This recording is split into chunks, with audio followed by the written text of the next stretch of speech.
What concrete outcomes can we expect from this gathering, or are the optics of the meeting alone enough to claim victory for the Global South?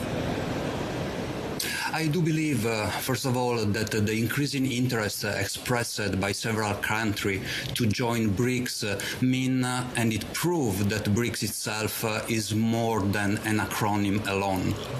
There are several countries that are interested to join, but as just been mentioned before, even if there are only 5 countries that are part of the BRIC, there are still a different and reserved arrangement in how this expanding mechanism is going to play. Definitely, if you use a proxy, another multilateral organization that is the SCO, Shanghai Cooperation Organization, we can forecast easily that there are 2 groups that could have an, let's say, easy access and an early access to the organization. The first group comes from the Middle East, and it's Saudi Arabia, UAE, Bahrain, and even Iran that just joined as a full member of the SCO. And then looking at the other, it comes from Africa. Being the latest member of BRICS, South Africa has never been shy to underline how it was important for the whole African continent to have a part and a say in the Global South and in BRICS. And I do believe that is quite important. The key question is that from just a statement at the end of this BRICS event work will lead to an effective outcome in defining who and especially how is going to join the organization.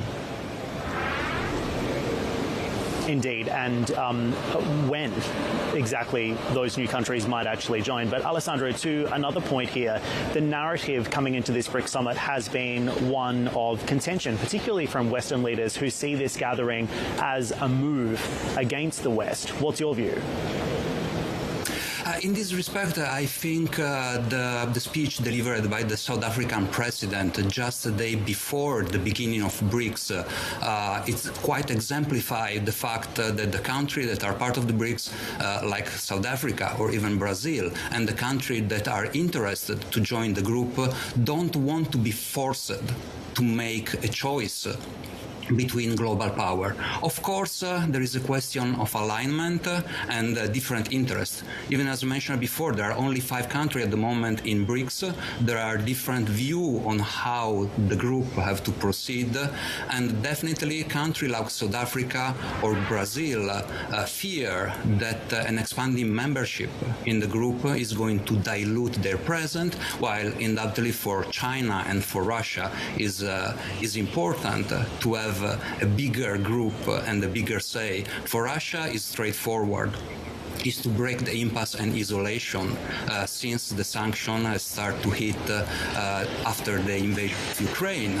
And at the same time, China is looking to promote what is already doing with more voice in the Global South.